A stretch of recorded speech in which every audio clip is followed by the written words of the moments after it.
सांजोस ले लेगा। तो जो दो सांजोस मेरे ख्याल से अभी उस पोजीशन में है जो अभी हमको लगता है एकदम परफेक्ट टाइप की फाइट होगी उसकी चार्ल्स ओलिवेरा के साथ। और उसके बाद से वो जो टाइटल कंटेंडर जो है, जो खबीब के बाद, खबीब गया है कि नहीं गया आई डोंट नो, लेकिन क्योंकि डेना वाइट ने आके कह दिया कि मतलब मेरी बात हुई है और may be Khabib, may be जब उसने बोल दिया ना तो आई डोंट नो, लेकिन उस पोजीशन में आ जाएगा चार्ल्स ओलिवेरा से अगर वो जीतता है। हमको ऐसा लगता है कि चार्ल्स ओलिवेरा और dos सांजोस अभी जीता है ना, तो इन दोनों का मतलब अभी पत्ता एकदम लगभग बराबर टाइप का है। तो अगर इन दोनों में अगर फाइट हो जाती है, नेक्स्ट फाइट चार्ल्स ओलिवेरा लेकिन बहुत दिन से अभी फाइट नहीं किया, लेकिन तब भी अगर dos सांजोस जीत जाता है तो वो चैंडलर, मतलब कॉर्नर, और मतलब पोरिए, टोनी फर्गसन, ये सब के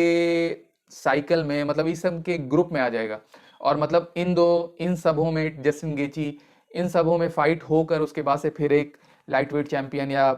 इंटरम लाइट वेट चैंपियन उभरेगा। उसके बाद से मे भी खबीब आए, या जीएसपी वाली जो हाइप मशीन में चल रही थी, GSP versus Khabib, GSP versus Khabib, वो अभी डाउन है और कुछ नया इन्फॉर्मेशन नहीं है तो हम कुछ आपको बता नहीं पाएंगे। लेकिन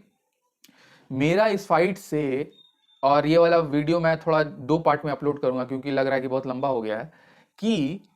ये वाली फाइट कैसे हुई। और ये वाली फाइट अगर आप देखिएगा कि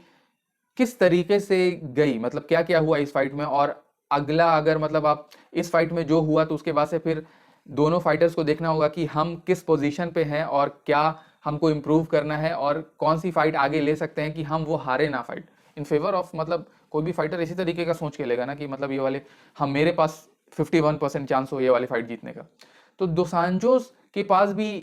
अगर एक भी फाइट हारा वो तो उसके बाद से फिर टाइटल कंटेंडर में आने के लिए मतलब बहुत ज़्यादा डिफिकल्ट है, क्योंकि उसका भी एज 36 हो गया है। लेकिन उसको बहुत बड़ा थम्स अप मैन, क्योंकि फॉर्मर चैंपियन है लेकिन वो इस्लाम के साथ फाइट ले रहा था। इट्स लाइक आप सोचिए, फॉर्मर चैंपियन है और 12 या 13 रैंक था इस्लाम का, तो उसको उसके साथ फाइट लेने की नहीं जरूरत है, उससे बड़ी फाइट उसको मिल जाती है। अगर वो पॉल फेल्डर को कॉल आउट करता है या स्टार्टिंग में बोलता पॉल फेल्डर को, तो पॉल फेल्डर उससे, या चार्ल्स ओलिवेरा, आई मतलब हम पक्का सोचते हैं कि वो पक्का उसको चांस मिलता, क्योंकि he is a former champion man और सब कुछ उसके बारे में जानता है कि उससे अच्छा रेज्यूमे बहुत कम एमएमए फाइटर्स के पास होगा। खबीब से जी खेला है, टोनी फर्गसन के साथ खेला है, और आपको केविन ली के साथ उसके साथ फाइट हुई है, बहुत बड़े बड़े नेम्स के साथ फाइट कर चुका है वो। तो मतलब उसको कुछ मुश्किल नहीं होती कोई फाइट लेने में, और मतलब उसने ये फाइट लिया। और मतलब हम लोग को पता है कि पिछले बार जब वो 170 में खेल रहा था अभी 2-3 साल से, तो मतलब कम बैक किया लाइट वेट में। तो पिछले बार जब कम बैक करने की कोशिश किया था तो he is going to die, मतलब इतना ज़्यादा उसको मुश्किल हो रहा था आपको वेट कम करने में, 155 पे आने में। लेकिन उसने इस बार ऐसा किया, और उसने एक इंटरव्यू में बताया कि पहले वो वॉक अराउंड वेट उसका 200 के अप्रॉक्स में रहता था, अभी उसका वॉक अराउंड वेट 180 के अप्रॉक्स में रहता है। तो उसको 20 to 25 ही पाउंड कट करना रहता है। और पहले जब वेल्टर वेट में था तो अचानक जब उसने लाइट वेट में ट्रांजिशन करने की कोशिश की तो वेल्टर वेट में जब था तो 200 में सही है, क्योंकि 170 30 पाउंड कट करना रहेगा, उतना ज़्यादा तो नहीं कि 45 पाउंड्स कट करना रहेगा। तो इस वजह से मतलब वो डायरेक्ट 200 से 155 आने की कोशिश किया था, तो he is going to die. और मतलब उसी तरीके की बात चल रही थी, बहुत सारे हेडलाइंस मैंने पढ़ा था उस वक्त की मतलब बहुत ज़्यादा मुश्किल हो रही है, और मतलब उसके बाद से वो हॉस्पिटलाइज टाइप का हो गया था। और फाइट जीतने के बाद, ये पूरा आपने वीडियो देखा होगा, आपको पता चलेगा कि दो सांजो जीत गया ये वाली फाइट। 5 राउंड फाइट्स गई और मेरे ख्याल से बहुत वन साइडेड नहीं थी, लेकिन ग्राउंड पे सुपीरियोरिटी जो है दो सांजोस की एकदम नजर आ रही थी। और स्ट्राइकिंग में भी थोड़ी सी स्ट्राइकिंग आप कह सकते हैं कि 51-49 थी, लेकिन ग्राउंड गेम में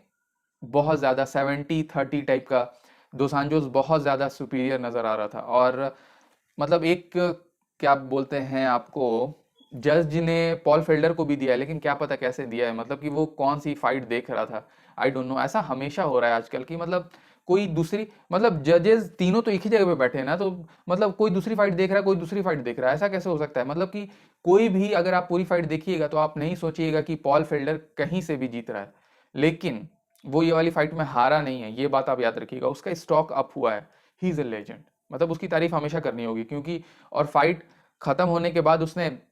आकर रैंट भी एक तरीके का दिया कि जो वेट कट करने में मुश्किल करते हैं, और जैसे इजराइल अलासानिया ने भी दिया था आपको पाब्लो कोस्टा को हराने के बाद पॉल फेल्डर ने भी एकदम लगभग सेम बात कही। इजराइल अलासान्या ने बोला था कि मतलब उनका रेवेन्यू, पैसा जो मिलता है फाइट करने का, मतलब पार्टिसिपेशन का, उसको इतना कट कर दिया जाए कि कोई ऐसा रिस्क ना ले और लाइटली ना ले कि मतलब हम अगर वेट नहीं कर रहे हैं, वेट इन नहीं हो रहा है तो मतलब ठीक है, इसको बहुत ज़्यादा रिस्ट्रिक्टली फॉलो करना चाहिए। और पॉल फेल्डर ने बोला कि जो बिचिंग करते हैं कि मतलब हम क्या बोलते हैं कि वेट नहीं कर पाएंगे और मतलब कि हम वेट मेक नहीं कर पाएंगे, इस तरीके की बात, तो मतलब just go through it, hire a nutritionist and just focus on that target and you can do it। मतलब पॉल फेल्डर ने इतनी बात बोली और हमको लग रहा है कि अब वीडियो हो गया है कि 2 पार्ट में इसको अपलोड किया जाएगा। तो अब अगर इस फाइट से आप देखिएगा कि पॉल फेल्डर किस तरीके का ओपोनेंट, तो मैंने आपको बताया नहीं तो बता सकते हैं, केविन ली भी अभी लॉस पे है, तो केविन ली के साथ अच्छी फाइट हो सकती है पॉल फेल्डर की, रैंकिंग में नीचे जाएगा। और दूसरी तरफ एक बात चलेगी कि दोसांजोस इस्लाम के साथ मैच लेगा कि नहीं लेगा। हमको ऐसा लगता है कि अब नहीं लेना चाहिए उसको, क्योंकि अभी वो रैंक 6 या 7 हो जाएगा, फॉर्मर चैंपियन है, और इस्लाम का 12 या 13 रैंक होगा और मे बी और वो नीचे गिरे, क्योंकि दोसांजोस ऊपर जा रहा है, वो रैंक्ड नहीं था, मतलब फॉर्मर चैंपियन था, इस वजह से उसको, क्योंकि बहुत दिन से वो लाइट वेट में नहीं खेला था, इस वजह से उसकी रैंकिंग उतनी ज़्यादा अच्छी नहीं थी। तो अब उसकी फाइट डैन हुकर के साथ भी नहीं होनी चाहिए, क्योंकि पॉल फेल्डर और Dan Hooker it's like a very similar kind of fighter. और आप अगर सोचिएगा कि किस तरीके की फाइट जाएगी, हम ये नहीं कह रहे हैं कि डैन हुकर नहीं जीत सकता है या दोसांजोस पक्का जीतेगा, लेकिन इसी तरीके का अगर गेम प्लान वो अपनाएगा दोसांजोस, तो डैन हुकर को भी हरा सकता है ग्राउंड गेम में, क्योंकि वो सुपीरियर है काफ़ी ज़्यादा। तो बस यही सब कहना था आपसे, और हमको ये वाला वीडियो बनाना काफ़ी ज़्यादा इम्पोर्टेंट लगा, क्योंकि ये वाला जो फाइट हुआ है वो काफ़ी ज़्यादा अच्छी फाइट थी, और it's like a headline of this week. और thank you for watching, and if you like it, subscribe it, or if you don't like it, just give me some your opinions, how can I improve